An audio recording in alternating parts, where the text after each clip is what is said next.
तो अब हम लोग डिस्कस करने वाले हैं एक्यूट पैंक्रियाटाइटिस। तो सबसे पहले समझने वाली बात ये है, कोई भी डिजीज हो रहा है या एक्यूट पैंक्रियाटाइटिस ही हो रहा है ये डिजीज, तो उसका कुछ सर्टेन कॉजेज होगा, उसका कोई सर्टेन कारण होगा, जिसके कारण तो एक सर्टेन रिस्क फैक्टर होगा, उस रिस्क फैक्टर के कारण एक सर्टेन मैकेनिज्म होगा, उस कॉज के कारण सर्टेन डैमेज होगा, जिसका कोई सर्टेन मैकेनिज्म होगा, उस कॉज के कारण जो डैमेज हो रहा है, जैसे ये है damage, duct obstruction, acinar cell injury और डिफेक्टिव इंट्रासेलुलर ट्रांसपोर्ट। तो उसके कारण अगर डैमेज हो रहा है तो उसका सर्टेन मैकेनिज्म होगा, और साथ ही साथ उस मैकेनिज्म के कारण एक सर्टेन लीजन प्रोड्यूस होगा। उस लीजन, वो सर्टेन लीजन जो एक्यूट पैंक्रियाटाइटिस में देखा जाएगा, उसके कारण हम लोग कह सकते हैं कि ये एक्यूट पैंक्रियाटाइटिस है। तो एक्यूट पैंक्रियाटाइटिस के बारे में हम पढ़ते हैं। अब एक्यूट पैंक्रियाटाइटिस होगा डक्ट ऑब्स्ट्रक्शन के कारण। तो सबसे पहले डक्ट ऑब्स्ट्रक्शन जान लेते हैं। डक्ट ऑब्स्ट्रक्शन किन किन कारणों से होगा? डक्ट ऑब्स्ट्रक्शन होगा कोलेलिथियासिस के कारण। कोलेलिथियासिस मतलब formation of gall stones. Ampullary obstruction,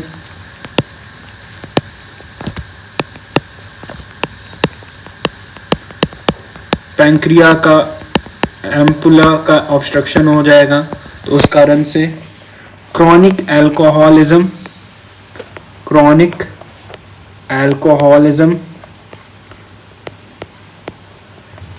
और डक्टल कॉन्क्रीशंस।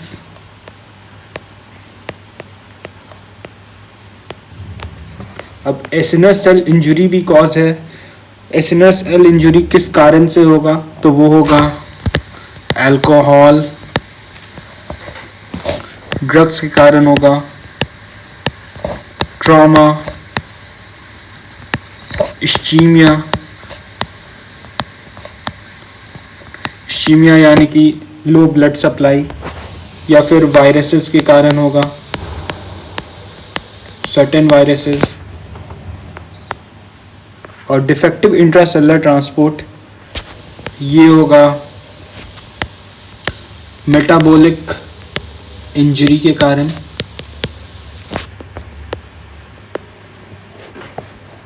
अल्कोहल के कारण और डक्ट ऑब्स्ट्रक्शन के कारण।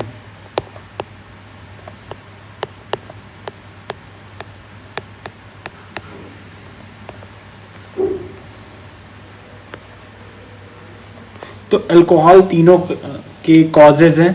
डक्ट ऑब्स्ट्रक्शन भी कर सकता है, एसिनर सेल इंजरी भी कर सकता है, और डिफेक्टिव इंट्रासेलुलर ट्रांसपोर्ट भी कर सकता है। और अब हम लोग जानते हैं मैकेनिज्म्स कि अगर डक्ट ऑब्स्ट्रक्शन होता है, ये 4 चीज़ होते हैं: cholelithiasis, ampullary obstruction, chronic alcoholism और डक्टल कॉन्क्रीशंस। तो इनके कारण क्या होगा? तो इनके कारण होगा इंटरस्टिशियल इडीमा होगा, इडीमा यानी कि स्वेलिंग होगा, इम्पेयर्ड ब्लड फ्लो होगा इडीमा के कारण। इडीमा हो गया, स्वेलिंग हो गया, तो ब्लड फ्लो का इम्पेयरमेंट होगा, और उसके कारण से इस्चीमिया होगा। अगर इम्पेयर ब्लड फ्लो होगा तो उसके कारण से इस्चीमिया होगा।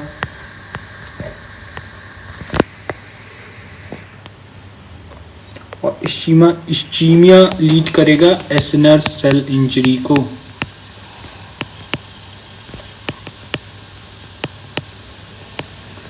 अब हम लोग जानते हैं एसिनर सेल इंजरी अगर ये 5 चीज़ें अगर होती हैं, अल्कोहल, ड्रग्स, ट्रॉमा, इस्चीमिया और वायरसेस, तो इसके कारण क्या होगा? रिलीज ऑफ इंट्रासेलुलर प्रोएंजाइम्स,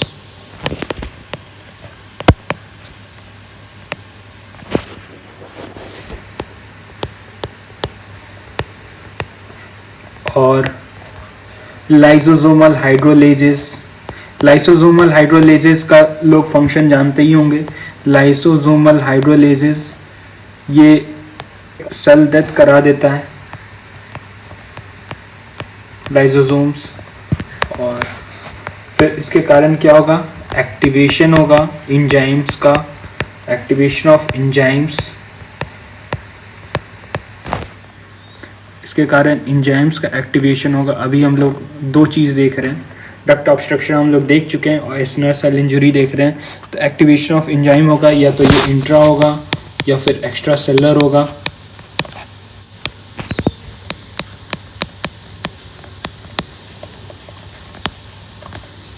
तो इन कारणों से एसिनर सेल इंजरी होगा। अब डिफेक्टिव इंट्रासेलुलर ट्रांसपोर्ट अगर देखें तो मेटाबॉलिक इंजरी हो रहा था, अल्कोहल के कारण हो रहा था और डक्ट ऑब्स्ट्रक्शन के कारण हो रहा था डिफेक्टिव इंट्रासेलुलर ट्रांसपोर्ट। इन तीनों के कारण होगा delivery of proenzymes, delivery of proenzymes to lysosomal compartment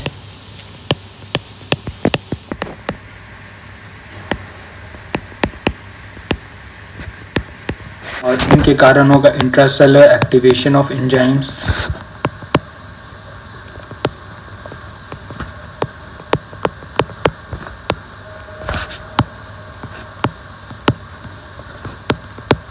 और फिर इनके कारण जो होगा मेन चीज़ वो है acinar cell injury.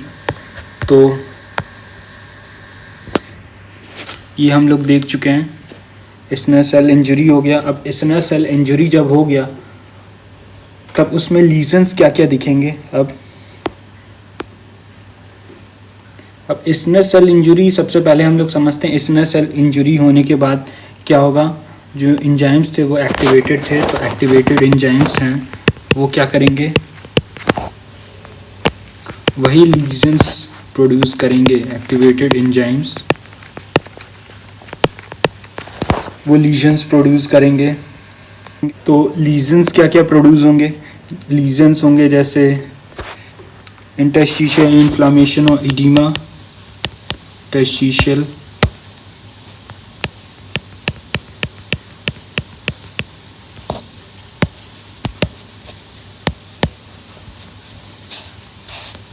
Inflammation and oedema. Proteolysis होगा, लीजन्स जो हैं प्रोटियोलाइसिस होगा।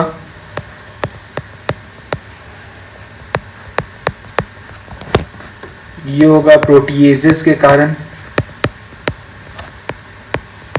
प्रोटीएजेस एंजाइम्स होते हैं। फैट नेक्रोसिस, फैट नेक्रोसिस कौन करा देगा, फैट नेक्रोसिस ये कॉज करेगा लाइपेज और फॉस्फोलाइपेज।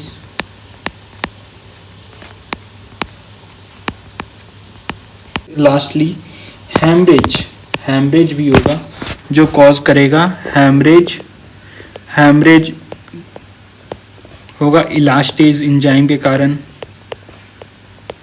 और लास्टली